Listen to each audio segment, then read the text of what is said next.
Favourite speaker है माता जी विशाखापट्टनम से। उन्होंने एक लेक्चर रखा था कि हमको भगवान के बारे में क्यों सुनना चाहिए। प्रश्न ये है, अभी देखिए आप सब लोग यहाँ पर आए हैं तो हमारा कुछ समय छोड़ करके, कुछ मनोरंजन के कार्यक्रम छोड़ करके, कुछ बिजनेस का वर्क या जॉब का कुछ वर्क होगा वो छोड़ करके यहाँ पर हम क्यों आए हैं और हमको क्यों आना चाहिए, आना चाहिए या नहीं आना चाहिए, उसके बारे में हम थोड़ा सा टॉपिक पे बात करेंगे। तो अब कुछ प्रश्न मैं पूछूंगा जो कि बहुत साधारण प्रश्न है। हमको इस दुनिया में सबसे प्यारी चीज क्या है? हाँ बोलिए, सबसे अच्छी चीज हमको क्या चाहिए? हर एक जीव को क्या चाहिए? सुख चाहिए, करेक्ट। अभी आपके पास बहुत पैसा है लेकिन आपको कोई बीमारी है, आप खाना पचा नहीं सकते। हाँ? आपको अच्छे अच्छे दृश्य देखने की इच्छा है लेकिन आपकी आंखों में ज्योति नहीं है। आप श्रवण करना चाहते लेकिन आपके कान काम नहीं करते। आपको विशेष प्रकार का कुछ ऐसा रोग है, तो फिर फायदा क्या है हमारे पास, है ना? तो जो माता जी ने बोला ना कि हमको सुख चाहिए, तो सुख और आनंद में क्या फर्क है? देखो दो शब्द आए हैं, सुख और आनंद। तो ये शब्दों की उत्पत्ति होने के पीछे कुछ तो कारण है ना। नहीं तो फिर सुख अगर रहता तो फिर आनंद क्यों आया? आनंद मतलब हाँ थोड़ी देर के लिए। माता जी उल्टा बोल दी। जो सुख है वो हमको शारीरिक लेवल पर रहता है और आनंद हमको कैसा रहता है? मानसिक लेवल पर रहता है। मानेंगे कि नहीं? जैसे अच्छा हमने प्रसाद ले लिया, मस्त कोई अच्छा दृश्य देख लिया, तो वो हमको सुख जो मिला वो कैसा मिला? भौतिक सुख मिला। कभी भी आप भौतिक आनंद नहीं सुनेंगे, भौतिक सुख मिलेगा और आध्यात्मिक आनंद मिलेगा, बराबर है? तो उसको इंग्लिश में दो वर्ड है, सुख को इंग्लिश में बोलते हैं हैप्पीनेस और आनंद को क्या बोलते हैं इंग्लिश में? Bliss, correct. तो ये दो वर्ड हिंदी में नहीं है, ये दो वर्ड संस्कृत में भी है और दो वर्ड इंग्लिश में भी। तो वो क्यों है? क्योंकि दोनों में फर्क है। तो हमको वास्तव में क्या चाहिए? हमको वास्तव में चाहिए आनंद, है ना? छोटे बच्चे कोई है तो इनको इधर भेज दीजिए, छोटे बच्चे है क्या? तो देखिए हमारा टॉपिक शुरुआत, हमारा जो टॉपिक है वो पहला प्रश्न ये है कि हमको दुनिया में सभी जीव को क्या चाहिए? क्या चाहिए? जोर से बोलिए। सुख नहीं, आनंद। सुख मतलब क्या है? जैसे आप दोनों में फर्क क्या है मैं आपको बताता हूँ। हमको क्या लगता है कि सुख मतलब क्या? अच्छा खाना, अच्छा देखना, अच्छा सुनना, अच्छी जगह पे घूमना, ये है सुख। लेकिन आनंद कैसा रहता है? मानसिक रहता है, बराबर है? तो आप एक प्रश्न मेरा ये है, शारीरिक सुख बड़ा है या मानसिक आनंद बड़ा है? हाँ, वे सब पंडित बन गए थे। शारीरिक सुख नहीं चाहिए? वाह, सबका अभी दीक्षा हो जाएंगे अभी। तो शारीरिक सुख से ज्यादा बड़ी चीज क्या है? हमारा मानसिक आनंद है, बराबर है? जैसे फॉर एग्जाम्पल आप ऐसा इमेजिन करिए, हमें बहुत ही सुंदर रमणीय समुद्र के किनारे बैठे हैं, हमारे पास में 56 भोगों का प्रसाद है, माता जी सर्व कर रही है, दूसरे भी लोग सर्व कर रहे हैं और हमको बड़ा मुंह में पानी आ रहा है, इतने सारे स्वादिष्ट पकवान है, खुशबू आ रही, बड़ा सुंदर दृश्य है, हवा आ रही है, पूरा रमणीय स्थल है। और मान के चलिए ऐसे दृश्य में आपका मन बहुत ललचा रहा है, अच्छे अच्छे रसगुल्ले गुलाब जामुन देख करके, लेकिन मान के चलिए माता जी ने आकर के ऐसा बोल दी, खा कुत्ते खा। क्या बोली? गाली दे करके, खा कुत्ते खा। क्या होने वाला है? आप खाएंगे क्या खाना? क्यों, क्या प्रॉब्लम हो गया? देखो दृश्य तो वही है, पकवान भी बहुत स्वादिष्ट है, खुशबू भी आ रही है नाक में, हमारे को शारीरिक सुख तो बहुत मिल रहा है देख करके। फिर ऐसा क्या हो गया कि तुम्हारा एक ही सेकंड के अंदर में मन परिवर्तित हो गया? तो वो क्या हुआ? मानसिक। मानसिक तो कौन सा आनंद बड़ा है? इसका उल्टा ले लीजिए, हम एक ऐसे घर में गए, ऐसे भक्त के पास गए जिसके पास बेचारे के पास खाने के लिए भी कुछ नहीं है, बहुत मुश्किल से वो 2 टाइम की रोटी जुटाता है। लेकिन अगर आप वहां पर जाते हैं तो आपको वो एक चटाई पे, फटी हुई चटाई पे, वो मान के चलिए अगर फटी हुई चटाई पे आपको बिठाता है, आपका स्वागत करता है और उसके घर में जो भी रूखा सूखा है वो आपको परोसता है और बाद में आपको पंखे से ऐसे हवा झालता है, तो आपको कैसा लगने वाला है ना? तो उसका उदाहरण था कि भगवान क्या करें, रूखी सूखी विदुर के घर भोजन किए, लेकिन 56 भोग किसके यहाँ पे नहीं खाए, दुर्योधन के यहाँ। तो सबसे बड़ा आनंद कौन सा है, मानसिक। हम यहाँ पर क्यों बैठे हैं, मानसिक आनंद के। तो अपने को कथा में क्यों आना चाहिए, बराबर है।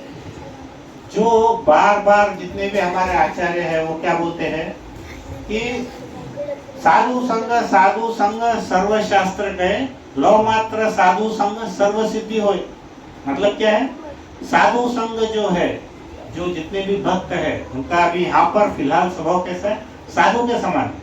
अभी हम यहाँ पर कोई आलतू फालतू चीजों के बारे में प्रज्वलित नहीं कर रहे, हम लोग क्या कर रहे हैं, भगवान की कथा का श्रवण गुणगान कर रहे हैं। तो ऐसे समय पे साधु संग सर्वशास्त्र कहे। सर्वशास्त्र क्या बोलते हैं कि साधुओं का संग करना चाहिए।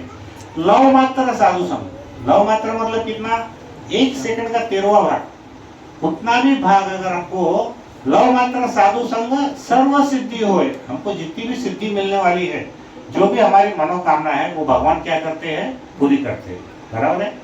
तो इसीलिए क्या हुआ, ध्रुव महाराज पहले तो बहुत सारा बड़ा प्लेनेट मांगने आए थे कि हमको भगवान को, कि ब्रह्मा जी से भी बड़ा प्लेनेट को क्या बोलते हैं, ग्रह ग्रह ग्रह हमको दे दो। लेकिन जैसे ही भगवान के दर्शन हुए वैसे उनका मन चेंज हो गया और उन्होंने क्या मांगा कि प्रभु मुझे कुछ नहीं चाहिए, मुझे सिर्फ भक्तों का संग चाहिए। तो इसलिए कलयुग के अंदर में हमको भक्तों का संग बहुत चाहिए। वो इसलिए चाहिए क्योंकि भक्तों के संग में रह करके हमको आनंद की प्राप्ति होती है। तो हमारा जो मन है ना, मन बहुत शक्तिशाली है। ये मन क्या है, हमारा दोस्त कम है, दुश्मन ज्यादा है, मानेंगे कि नहीं? हमको आप कभी भी देखो, मन अच्छा काम करने को प्रेरित नहीं करता, उल्टा काम करने के लिए बड़ा उत्साहित कर रहा है। मान के चलो, अगर आपको कोई एक आधा कथा सुनना है या लेक्चर लिखना है तो उसमें आपको मन बोलेगा यार इतना क्या है, अभी एक टीवी पे अच्छा शो आ रहा है, चलो उसको देख लो, नहीं तो फिर किसी का बेटा बेटी का फोन आ गया या फिर और किसी से बातें करना है, गप्पे मारना है, तो हमारा मन क्या करता है, उसके तरफ ले जाता है, बराबर है। तो यहाँ पर भक्ति विनोद ठाकुर बोलते थे कि रात में सोने के पहले हमको अपने मस्तिष्क को, मन को 100 बार झाड़ू मारना चाहिए सोने के पहले। क्यों मारना चाहिए, रोज? क्योंकि वो हमको क्या करता है, हमेशा गलत जगह पे लेके जाता है। हमारा मन कभी भी हमारा दोस्त नहीं है, वो दोस्त 10% है, दुश्मन 90% है, बराबर है।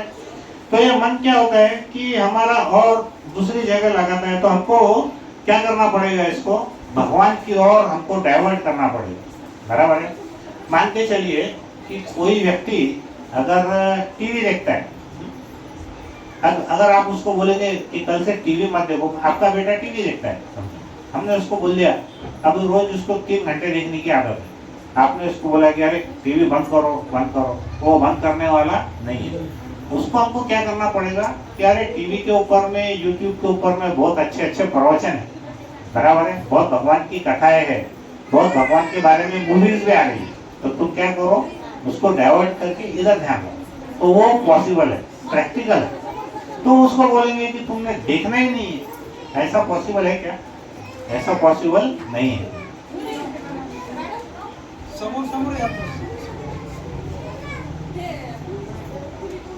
नहीं थोड़ा इकडे येतो माता जी,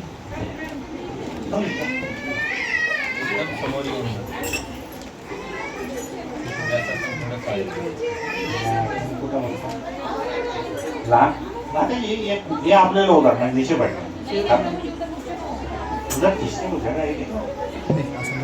एक्चुअली क्या हो गया, ये बड़ा हो गया साइज ज्यादा बड़ा निकल पीछे गया तले तो इसको उठाएंगे पीछे।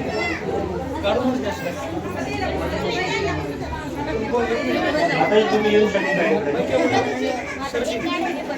काय करायचं। अच्छा ये काढून निकाल ते निकाल वाह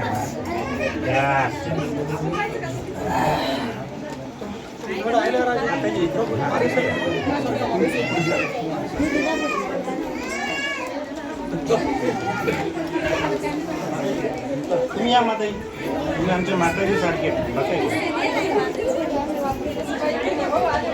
काय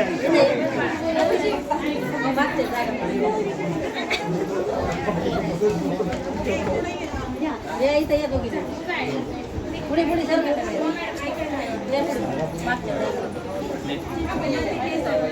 ये जो पूरा हमारा प्रयास है ये सिर्फ देवपति प्रभु और पूनम माता जी के मेहनत के कारण है, बराबर है।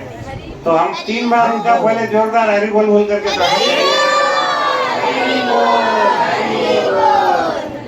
मैं प्रभु जी को यही बोल रहा था कि भगवान कभी ऐसा करे कि हमको इससे डबल स्पेस मिले है? तो भगवान कभी न कभी करने वाले हैं, वो प्रभु जी को जबरदस्ती करवाएंगे, है ना।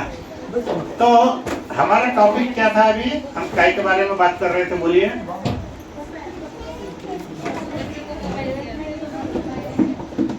तो हमारा बोलना ऐसा था कि हमारा जो मन है हमारा डाइवर्ट करना चाहिए काय के ऊपर, भगवान की भक्ति के ऊपर में हमारा मन को हमको डाइवर्ट करना है। अब क्या होता है देखिए, प्रैक्टिकली हम जब कोई भी व्यक्ति दिन भर ऑफिस से आता है जॉब करके, या किसान खेती करके आते हैं, या फैक्ट्री वाला बिजनेस करके आते हैं, डॉक्टर साहब घर पे आते हैं, माताजी लोग खाना बना के आते हैं, तो मैक्सिमम लोग क्या बोलते हैं कि रात में थोड़ा देर हम टीवी देखेंगे, हाँ, तो क्या हो जाएगा, मन फ्रेश हो जाएगा, है ना। ऐसा हम लोगों का विचार रहता है, बहुत सारे लोगों का, मैक्सिमम लोगों का जो भौतिक जगत में, वो क्या बोलते हैं, रात को थोड़ा देर हम टीवी देखेंगे तो मन हमारा फ्रेश हो जाएगा। लेकिन एक्चुअली ऐसा होता है क्या?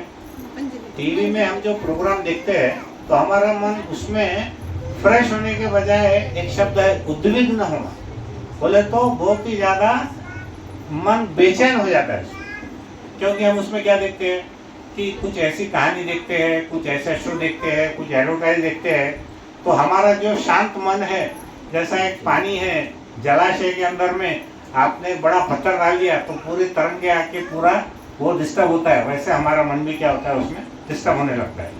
तो उससे हमारा मन, तो शुद्धदेव गोस्वामी शास्त्र में क्या कहते हैं कि इस मन को कहाँ केंद्रित करना चाहिए, भगवान में केंद्रित करना चाहिए, और वहाँ मन वहाँ ही हमारा मन शांत हो जाएगा। देखो बहुत सारे माताजी प्रभु जी बोलते रहते हैं, खास करके मेरी माताजी बोलती है कि अरे तू बोलता है भक्ति कर, लेकिन हमारा मन नहीं लगता। तो फिर मन कैसे लगाएंगे हम, उसके लिए हमको क्या करना है, इसलिए आज का हमारा टॉपिक है, इसको हमको क्या करना पड़ेगा। जैसे मान के चलिए एक मछली है, मछली को आपने पानी से निकाला, बढ़िया 5 स्टार होटल के अंदर में एक बहुत ही सोने का एक पलंग है, सोने के पलंग में एक एसी लगा के मछली को रख दिया, तो वो मछली को मजा आने वाला है क्या? हाँ? मजा आने वाला है? नहीं है। तो फिर उसके लिए क्या करना पड़ेगा? इसके लिए क्या करना पड़ेगा? मछली को कहाँ डालना पड़ेगा? वापस से पानी में डालना पड़ेगा, बराबर है ना। उसी प्रकार भगवान ने जो जीवात्मा है उसको काय के लिए यहाँ पर भेजा है? उसको भेजा है भगवत भक्ति के लिए। अगर हम भक्ति नहीं करेंगे, दूसरे कार्यों में हमारा मन लगाएंगे, तो उससे हमारा मन कैसे होने वाला है?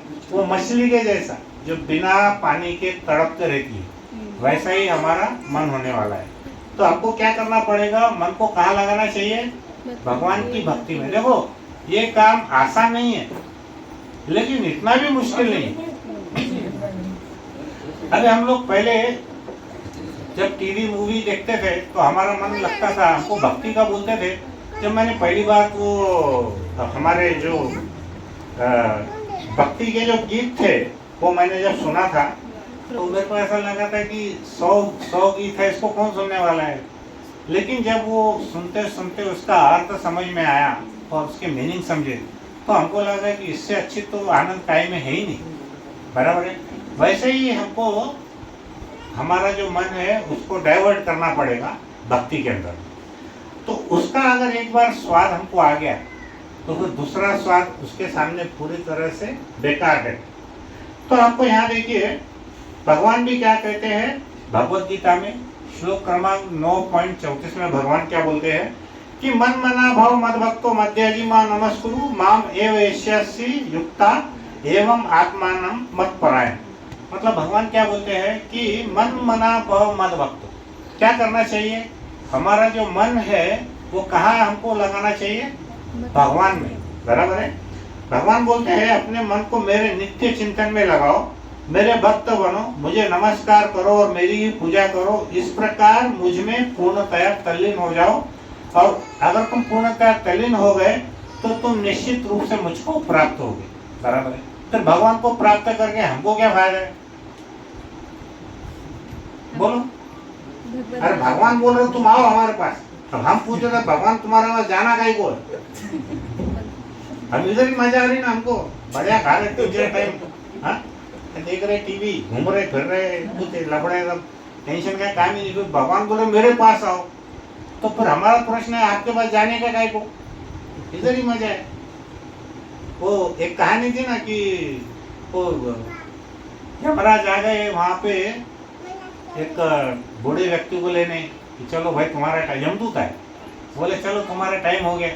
बोला नहीं नहीं प्रभु थोड़ा टाइम दो, अभी मेरे बच्चों की शादियाँ नहीं हुई, इतनी जल्दी क्या है। फिर उसके बाद आए, फिर उसके बाद बोला कि अरे बच्चे की शादी हो गई लेकिन अभी तो पोते हैं, बहुत छोटे हैं, उनको ख्याल करने वाला कोई नहीं है। ऐसी कहानियाँ हमने बहुत सुनी है। कितनी भी बार आए तो क्या करते हैं आगे कुछ ना कुछ कारण बता दे। फिर भगवान ने क्या किए, एक शुकर था, सुअर, उसको बोले अरे चल अभी यहाँ क्या है, इतनी गंदगी में पड़ा है, तू चल ऊपर। वो बोलता प्रभु इधर ही मजा है। समझे क्या, तुमको लग रहा है ये विष्टा है लेकिन मेरे को तो हलवे से भी ज्यादा अच्छा टेस्ट था। हाँ? तो ऐसे हमारी हालत है। हाँ? हमको क्या लग रहा है अरे उधर ही मजा है, क्या है वहाँ ऊपर। अब मेरा प्रश्न का उत्तर दो। भगवान बोल रहे मेरा भक्त करो, भक्ति करो, मेरी पूजा करो, मेरे पास आओ। अब हम प्रश्न भगवान को पूछ रहे प्रभु तुम्हारे पास आके हमको मिलना क्या है, तो इसका उत्तर आप दो। क्यों जाना है हमको भगवान के पास में। हमने पहला प्रश्न क्या पूछा था, सब जीव को क्या चाहिए, आनंद, है ना। तो हम काय के लिए जा रहे हैं वहाँ, आनंद। तो वैकुंठ का मतलब क्या है, जहाँ पे कोई कुंठा नहीं, जहाँ पे कोई कुंठा नहीं है। कुंठा मतलब चिंता है। माता जी हमारी बहुत होशियार है। तो जहाँ पर कोई चिंता नहीं है, बराबर है। अभी ऐसा कोई व्यक्ति है क्या कि जो ये बोल सकता है कि मेरे को कोई चिंता नहीं है। ये क्या है, दुखालय, बराबर है। दुखालय अशाश्वतम मतलब यहाँ पर तुमको दुखी मिलने वाला है। जैसे पुस्तकालय में क्या मिलने वाला है, पुस्तक। हिमालय में क्या मिलने वाला है, बर्फ। हिम यानी क्या है, बर्फ, है ना। वहाँ पे तुम बोलोगे कि मेरे को गरम गरम कुछ तो भी अंगार में सेकने का है, तो हिमालय में मिलने वाला नहीं है, बराबर है। पुस्तकालय में तुम चले जाओगे, बोलेंगे साग भाजी लेने का हमको, इधर मिलने वाला है क्या, नहीं। वैसे दुखालय में क्या मिलने वाला है, दुख मिलने वाला है। हम यहाँ सोच रहे हैं कि अरे हमको सुख दे दो, सुख किसी भी हालत में यहाँ पे मिलने वाला नहीं है। तो हमको भगवान के पास क्यों जाना है, आनंद के, बराबर है, ताकि हम सब चीजों से मुक्त हो जाए। तो हमको प्रश्न ये है कि हमको हमारे मन को भगवान में हम कैसे लगाएंगे। अर्जुन को भी भगवान ने पूछे थे, तो अर्जुन क्या बोलता है भगवान को कि मैं मेरे बाणों से हवा को बांध सकता हूँ लेकिन मेरे मन की गति को बांध नहीं सकता, बराबर है। अब यहाँ पे प्रश्न का उत्तर हमारे आचार्य ने दिए प्रभु कि मन को फिर बांधने के लिए क्या उपाय है। मन को बांधने का उपाय क्या है, वो है भगवान की भक्ति। तो हमको क्या करना है, हमेशा मन जो हमारा इधर उधर भटकता है तो उसको हमको क्या करना है, हम जब भगवान के बारे में ज्यादा से ज्यादा पढ़ते हैं, श्रवण करते हैं, तो क्या होता है हमको भगवान के साथ में आसक्ति हो जाती है। बराबर है। अभी हम देखो हमने क्या किया, पिछले 1.5 साल से या 2 साल से हम लोग खाली एक ही चीज पे फोकस कर रहे हैं, वो क्या है, भगवान कृष्ण। बराबर है। अब मान के चलिए, अब आप कोई पूछ सकते हैं कि इतने देवी देवता है, फिर हम सबके बारे में क्यों नहीं बोलते। तो मेरा एक प्रश्न है आपसे, जैसे किसी को पानी चाहिए, तो एक फुट के अगर 100 गड्ढे खोदा तो पानी मिलने वाला है, या एक ही जगह पे 100 फीट खोदा तो पानी मिलने वाला है? एक ही जगह पे। क्या बोलते हैं आप? एक ही जगह पे 100 फीट का गड्ढा खोदे तो पानी मिलेगा। तुम ऐसे एक फीट के 100 गड्ढे नहीं 1000 गड्ढे करो, पानी मिलने वाला है क्या? हम क्या कर रहे हैं यहाँ पे, भगवान की भक्ति के लिए हम एक ही जगह फोकस कर रहे हैं अपने आप, और वो कौन से है, हमारे परम पिता भगवान कौन है, श्री कृष्ण। तो हमको उन्हीं के ऊपर में कॉन्सेंट्रेट करके फोकस करना है।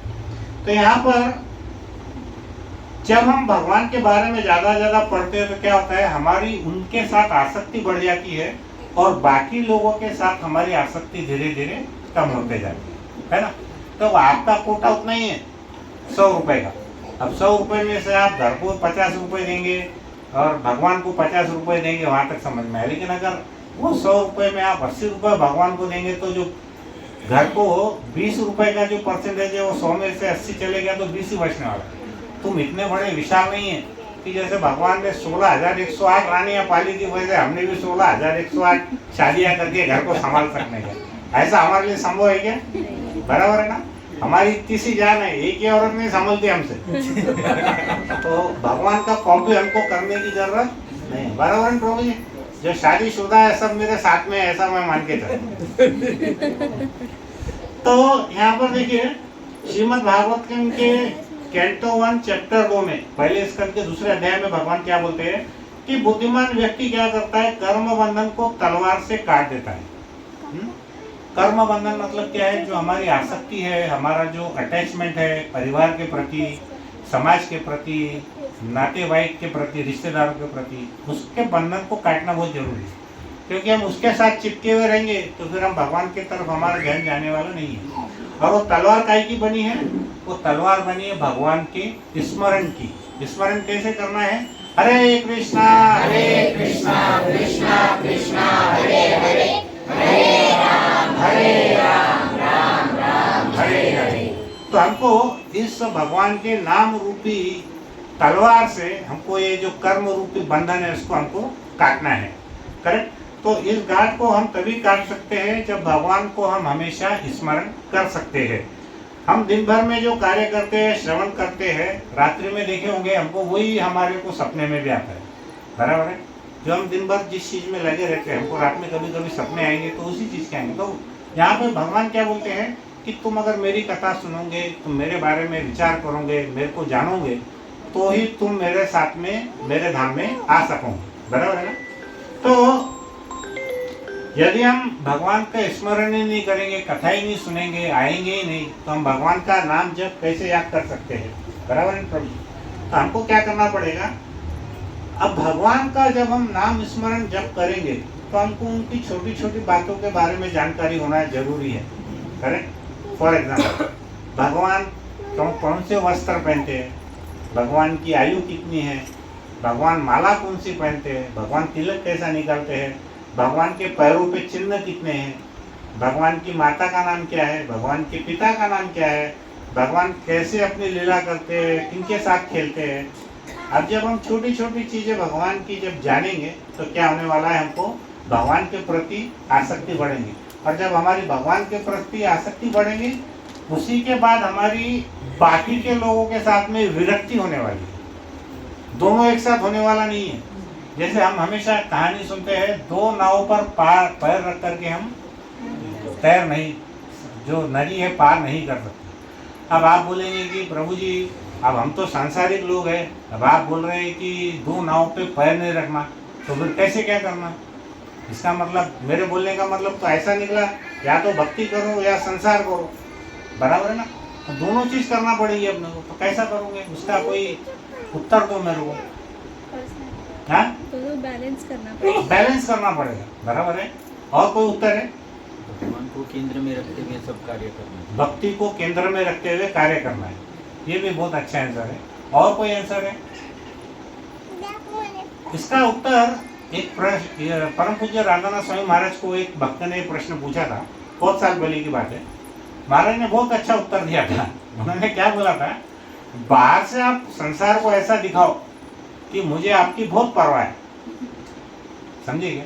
अभी देखो, हम लोग देवलगांव राजा में पहले जाते थे 3-4 साल पहले, तो वहाँ पर जो होस्ट थे, वहाँ के यजमान थे, वो हमारा प्रोग्राम चला 6 महीने के बाद में ऐसा लगा कि वहाँ के लोकल के प्रभु जी थोड़ा डिस्टर्ब हो गए। तो पता करें हमने, भाई ऐसा क्या हो गया? तो उनकी जो वाइफ थी, उन्होंने क्या बोली कि प्रभु जी, हमको ऐसा मालूम पड़ गया कि इस्कॉन में जो भी आता ना, वो घर बार छोड़ के चले जाता है। मैं माता जी बोला, माता जी चाय कॉफी बीड़ी तंबाकू पान छूट रहा नहीं, घर कहाँ से छूटेगा? घर छोड़ना है क्या? बच्चों का खेल है क्या? अरे छोटी चीज नहीं छूट रही लोगों से, घर कहाँ से छोड़ेंगे? तो लोगों का ऐसी मिसअंडरस्टैंडिंग रहती है। इतना आसान नहीं है वो त्याग करना, इतना आसान नहीं है। तो हमारा ये पॉइंट है यहाँ पे कि हमको अगर भगवान का स्मरण जब तक हम नहीं करेंगे, भगवान के अंदर हम मन नहीं लगाएंगे, तब तक हमको भगवान के बारे में मालूम ही नहीं पड़ेगा, आसक्ति भी नहीं होने वाली है। तो इसलिए आज हमारा टॉपिक क्या है? भगवान श्री कृष्ण की दिनचर्या। हमारा आज का टॉपिक क्या है? भगवान कृष्ण दिन भर में क्या करते थे, हमको उसको देखना है। खाना है इधर? हाँ। तो क्योंकि अभी हमारा टॉपिक एक्चुअली स्टार्ट हो रहा है, तो हम थोड़ा उसके बारे में अभी टॉपिक समझ में आया आज हमको कि भगवान कृष्ण की दिनचर्या के बारे में हम क्यों जानना चाह रहे हैं। क्यों जानना चाह रहे हैं? क्योंकि भगवान के बारे में जब तक हम श्रवण नहीं करेंगे, छोटी छोटी बातें उनकी जब तक हमको मालूम नहीं पड़ेगी, तब तक उनके साथ हमारी आसक्ति होने वाली नहीं है। बराबर है? तो हमारे मन में जो हमको आनंद चाहिए, वो आनंद हमको मिलने वाला नहीं है। तो हम इसके लिए क्या कर रहे हैं? आज का जो टॉपिक है कि भगवान कृष्ण दिन भर क्या करते थे, उनकी दिनचर्या क्या थी, हम उसके बारे में बात करेंगे। तो वैसा देखा जाए तो भगवान श्री कृष्ण, अब मेरे को ये बताओ, भगवान जो पूरे ब्रह्मांड को चलाते हैं, तो उनको वास्तव में काम करने की जरूरत है क्या? भगवान को मान के चलिए, हमारे रतन टाटा इतने बड़े चेयरमैन हैं, तो वो लोहे की मिल में क्या सरिया लगाती है क्या 1 नंबर के स्टैंड पे जाके? उनको जरूरत है क्या सब करने की? ऐसी उनके पास में सैकड़ों फैक्ट्री है और हजारों बिजनेस है। तो उनको कुछ करने की जरूरत है? नहीं है। उनके पास करोड़ों रुपए के सैलरी के पैकेज वाले हजारों मैनेजर, तो उनको तो वास्तव में कुछ करने की जरूरत ही नहीं है। लेकिन हमको यहाँ पर एक छोटे से देश के एक छोटा सा अमीर ज्यादा जब इतना बड़ा ऐश्वर्य में रह सकता है, तो तीनों ब्रह्मांड के स्वामी को कुछ करने की जरूरत है क्या? नहीं है। लेकिन फिर भी क्या करते हैं भगवान, जो काम उन्होंने जब मानव का अवतार लिया, तो वो काम उन्होंने हमसे ज्यादा कार्य किए। वो क्यों किए? भगवान ने जितने भी कार्य किए वो क्यों किए?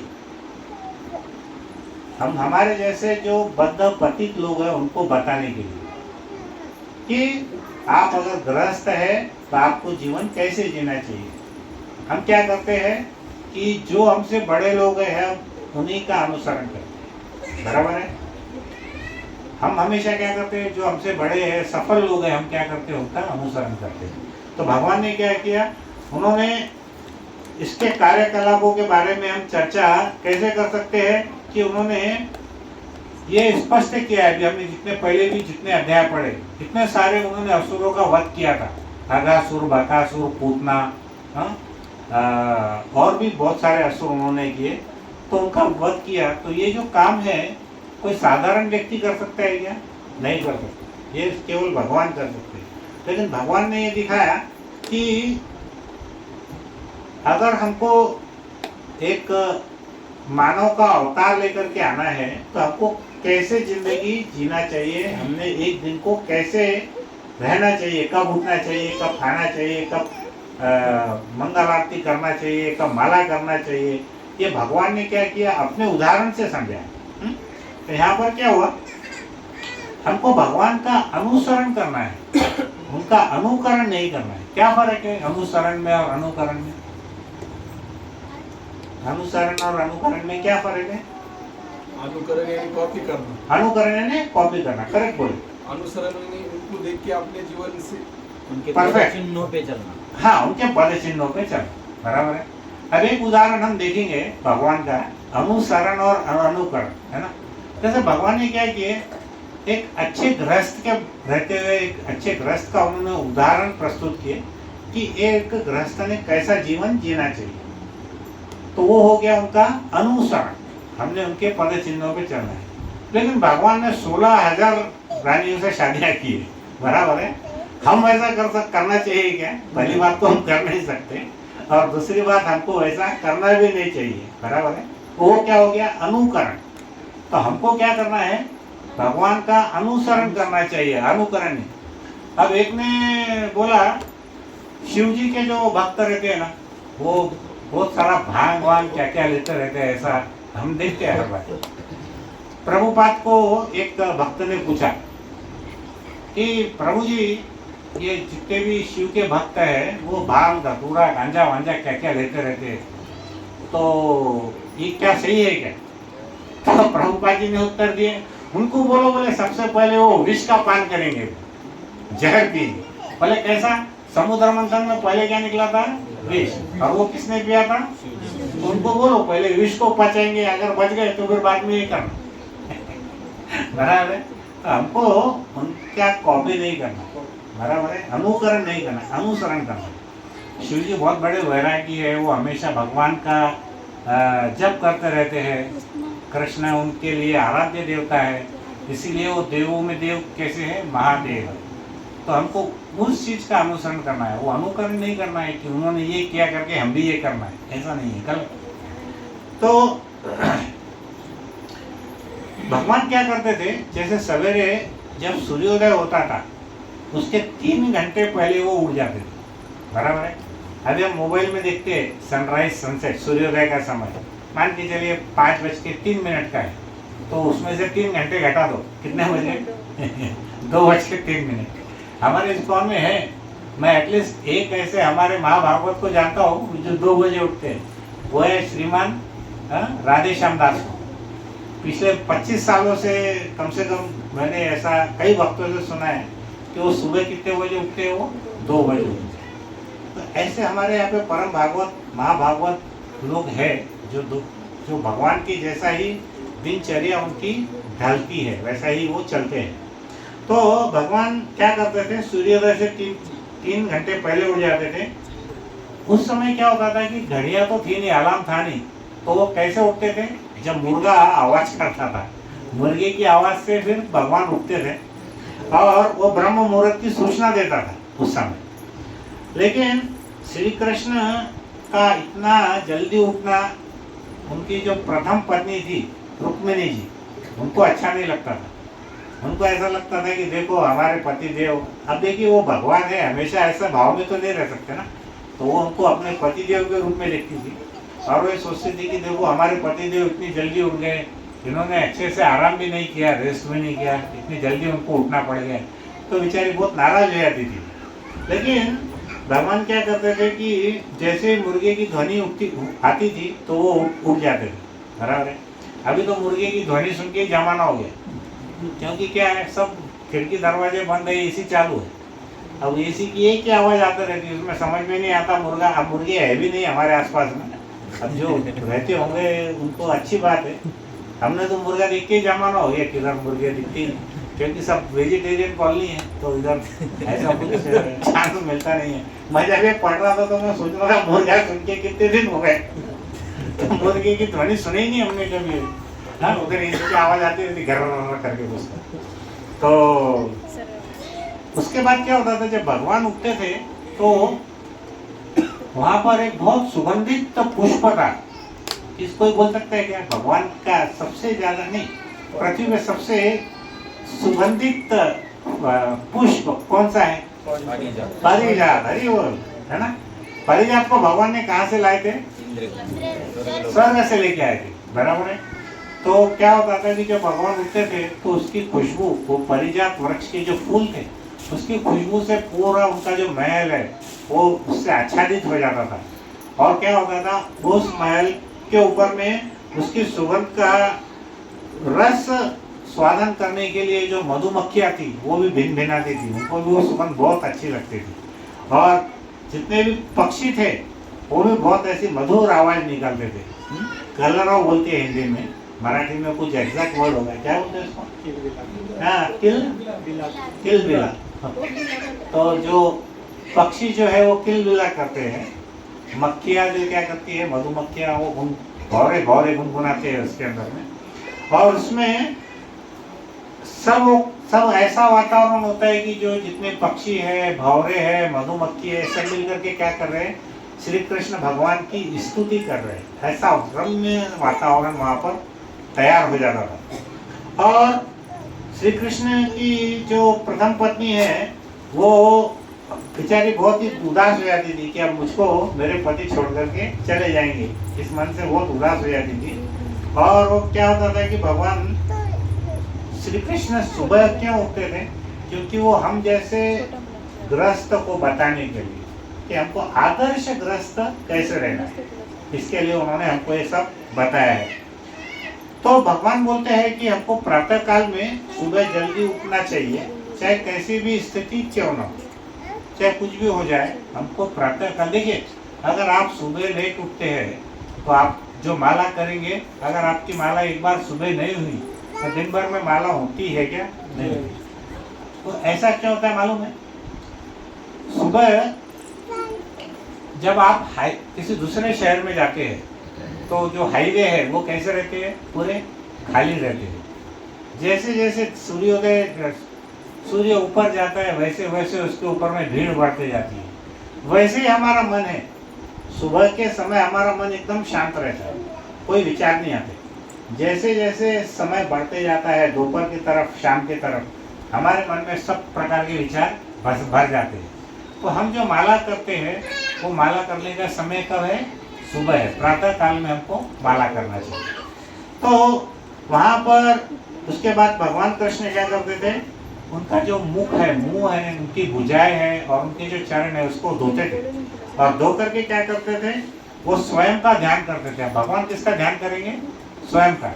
एक जगह पे ऐसा भी वर्णन आया था कि उनको कुछ दूसरे भक्तों, दूसरे देवताओं ने पूछा था कि प्रभु हम तो आपका ध्यान करते हैं लेकिन आप किसका ध्यान करते हैं? तो उसका उत्तर हमारे आचार्यों ने बताया था कि भगवान किसका ध्यान करते हैं? भगवान अपने भक्तों का ध्यान करते हैं, बराबर है। हम भगवान का ध्यान करते हैं और भगवान क्या करते हैं, उनके भक्तों का ध्यान करते हैं। तो हमको यहाँ पर ये शिक्षा मिलती है कि हमको कब आनंद मिलने वाला है, जब हम भगवान का ध्यान करेंगे। भगवान का ध्यान करने की सबसे सरल विधि क्या है? हरे कृष्ण का महामंत्र है। हरे कृष्णा कृष्णा कृष्णा हरे हरे, हरे राम राम राम हरे हरे। तो यहाँ पर हम देखेंगे कि भगवान के पास में स्वयं पर ध्यान करने के अलावा कोई विकल्प नहीं है। लेकिन हमारे पास में क्या होता है कि 3 प्रकार का लोग ध्यान करते हैं। किसमें ध्यान करते हैं? भगवान के 3 प्रकार के अलग अलग रूपों पर। उसको बोलते हैं ब्रह्म, परमात्मा और भगवान। ब्रह्म बोले तो क्या है, जो ब्रह्म ज्योति भगवान के अंग से निकलती है, वो ब्रह्म ज्योति पे वो लोग ध्यान करते हैं। तो ऐसा कौन लोग ध्यान करते हैं? ऐसा लोग ज्यादा करके जैन लोगों में एक समाज है, वो क्या करते हैं, भगवान की ब्रह्म ज्योति पे वो ध्यान करते हैं, क्योंकि उनको लगता है कि हम परमात्मा में लीन हो जाएंगे, भगवान में लीन हो जाएंगे, ब्रह्म ज्योति में लीन हो जाएंगे। लेकिन हमारे भक्त ब्रह्म ज्योति में लीन होना चाहते हैं क्या? नहीं होना चाहते। क्यों नहीं होना चाहते? क्योंकि अगर हम भगवान के अंदर में लीन हो गए तो हमारा अस्तित्व खत्म हो जाएगा, फिर हम भगवान की सेवा कैसे करेंगे, बराबर है।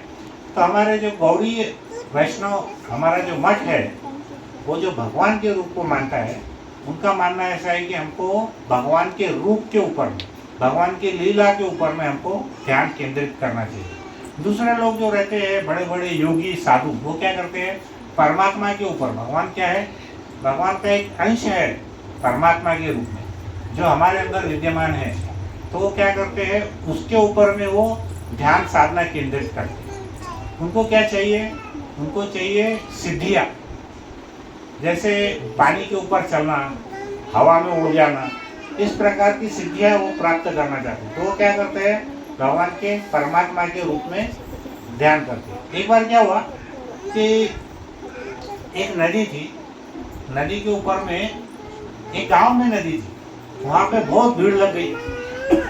तो भीड़ के ऊपर में लोग जमा हो गए, तो सब लोगों से, वहाँ हमारे शिला प्रभुपाद भी थे, वो बोले कि अरे काय की भीड़ है, बोले एक बहुत बड़े सिद्ध पुरुष आए हैं। तो वो बोले क्या करते हैं, तो बोले पानी के ऊपर वो चलते हैं, चल करके जाते हैं, तो इसलिए बहुत भीड़ है। तो प्रभुपाद जी ने पूछा कि यहाँ पे ये जो है ये कौन है, बोले ये नाविक है, नाव चलाता है। तो बोले ये नदी को पार करने के कितने पैसे लेता है, तो बहुत पुरानी बात थी, वो बोला 8 आने लेता है। तो बोले 8 आने की चीज के लिए इतना बड़ा तमाशा करने की क्या जरूरत है, तो भगवान का ध्यान नहीं कर रहे, भगवान की सेवा नहीं कर रहे, तुम खाली तमाशा देखने आ रहे कि ये पानी के ऊपर में चलने वाला, तो उससे हमको क्या मिलने वाला है। बाद में वो क्या करेगा, पाखंडी ऐसे ही भक्तों को, उसके चेले चपाटे, भक्त नहीं रहते, चेले चपाटे रहते, उनको जमा कर लेना और उनका शोषण करेंगे, पैसों से करेंगे और कुछ गलत कार्य करके करने वाले। अभी हमने देखे थे प्रभु जी, यूपी के अंदर में, हम किसी का नाम नहीं लेते, अभी एक स्टैम्पेड हुआ था, वो भागदौड़ हुई थी, 150 लोग मर गए उसके अंदर, पिछले महीने की बात है।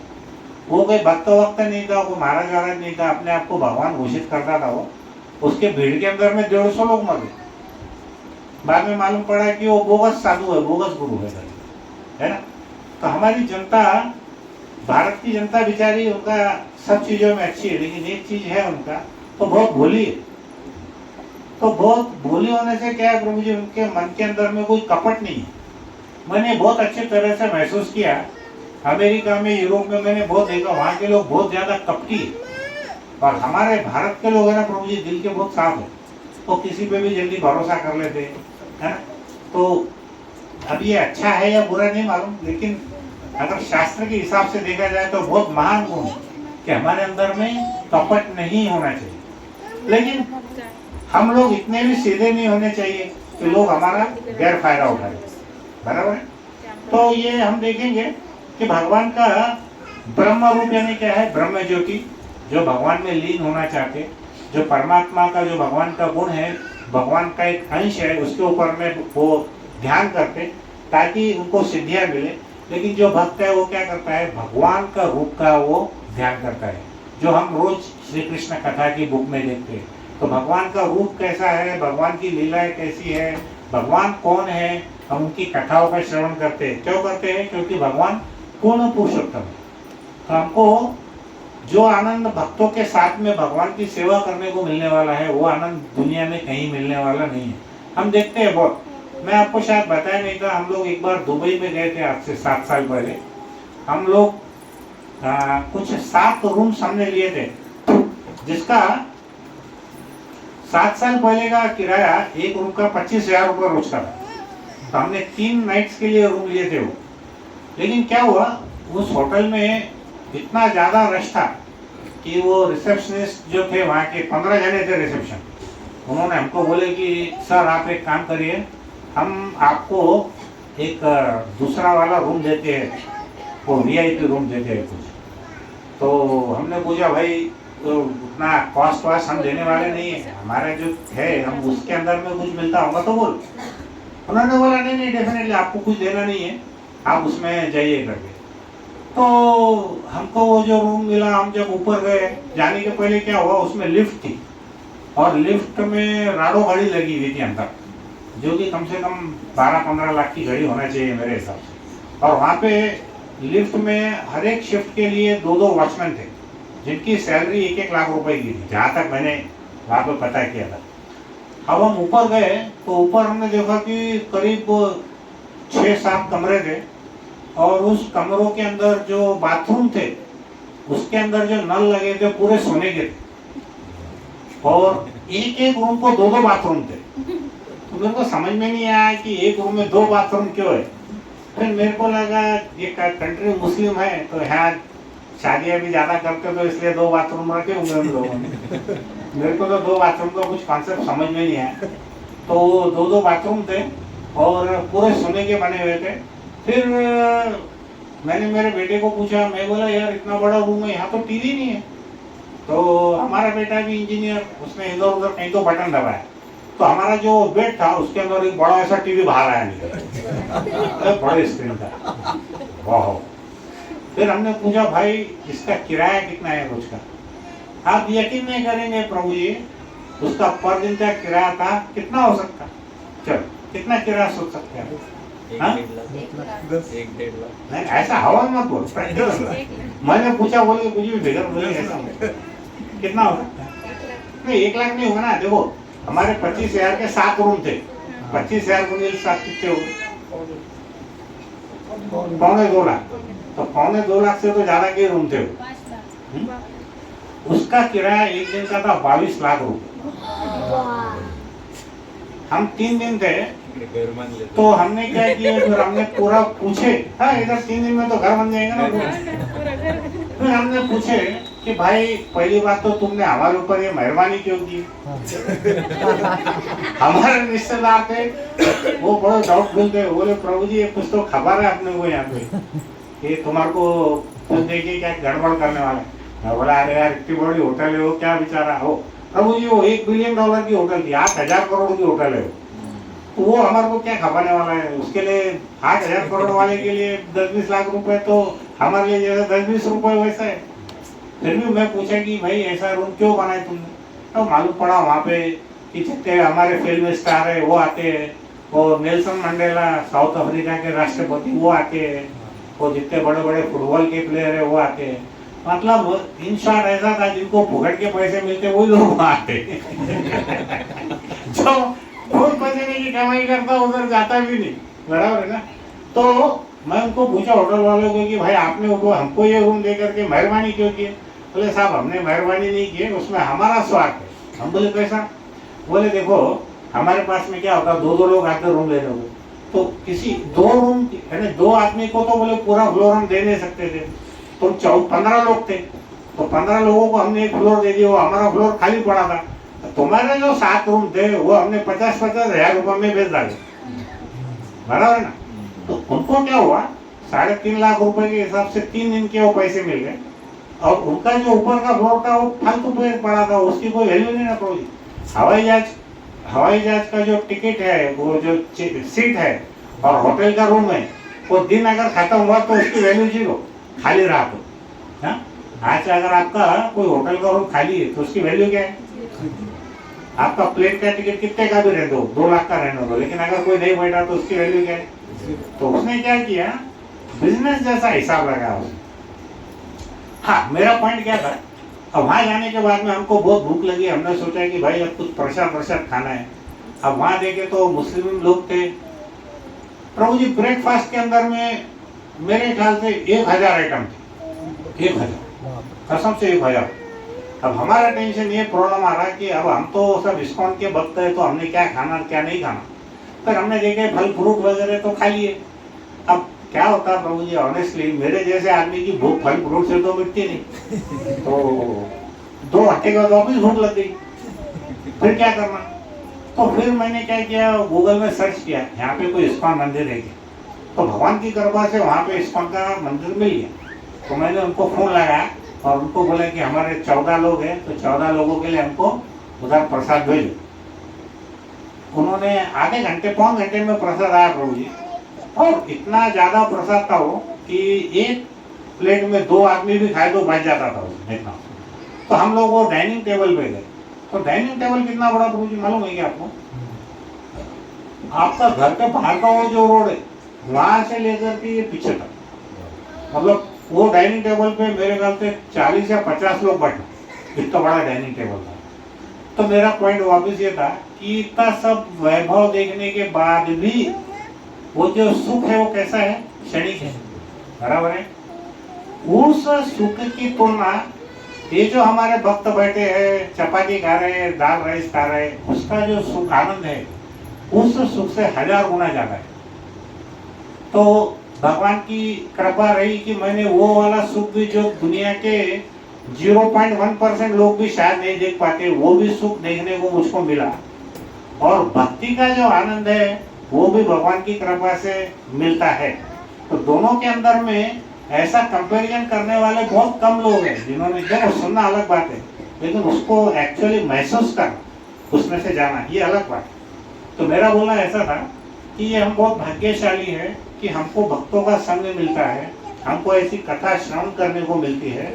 और जो भगवान का नाम है वो कैसा है, जिंदगी के साथ भी जिंदगी के बाद भी। हमने वो जो दुबई में सुख भोगा वो क्या था, वो 2-3 दिन का ही था, उसके बाद में कुछ मिलने वाला नहीं है, बराबर है ना। तो उसको हम साथ में नहीं ले जा सकते, लेकिन ये जो हमारा सुख है भगवान का आध्यात्मिक सुख, वो हमारे साथ जाने वाला है। इसके लिए हमको भगवान कृष्ण की दिनचर्या के बारे में मालूम होना चाहिए। भगवान के बारे में, छोटी छोटी चीजों के बारे में हमको उनका श्रवण करके, उनके हर चीज के बारे में जब हम जानेंगे तो क्या होगा, भगवान से हमारी आसक्ति बढ़ेगी। और भगवान से आसक्ति बढ़ने के बाद क्या होगा, हम भगवान का नाम लेंगे, भगवान का कार्य सुनेंगे, भगवान की लीला सुनेंगे, उनके जो भजन कीर्तन में हमको रस आने लगेगा। लेकिन इसके लिए हमको प्रैक्टिस करना पड़ेगी। तो मैं सबका बहुत बहुत आभारी हूँ। आप इतने सारे लोग यहाँ पर अपना इतना मूल्यवान समय निकाल करके यहाँ पधारे। देवपति प्रभु और पूनम माता जी के जैसे आदर्श ग्रस्त बहुत बहुत कम है। तो ये हमारा परम सौभाग्य है कि भगवान ने इनको इतनी अच्छी बुद्धि दी है कि ये अपना सांसारिक गृहस्थ चलाते हुए भी इतना ज्यादा समय देते हैं, जो देना इतना आसान नहीं है। तो हमको अगर कोई प्रश्न पूछे कि भौतिक जगत में हम कैसे रहना चाहिए, तो आप बोल सकते हैं कि देवपति प्रभु और पूनम माता जी के जैसे रहना चाहिए, बराबर है। तो हमको कोशिश करना है कि जो हमसे प्रगत भक्त है, हम उनके मार्गदर्शन पे, उनके पथ पर हम चल करके हम उनका अनुसरण करेंगे, बराबर है। और यहाँ पर हम अब थोड़ा विराम लेंगे, चैप्टर और भी है इसमें बोलने के लिए, लेकिन हमारी जो जन्माष्टमी अभी आ रही है मंठा की, उसके बारे में श्रीमान देवपति प्रभु कुछ उनके बारे में बताने वाले हैं। तो हम उनके बारे में जब तक कर सुनेंगे, ठीक है। हरे कृष्णा कृष्णा कृष्णा हरे हरे, हरे राम राम राम हरे हरे। श्रील प्रभुपाद की जय।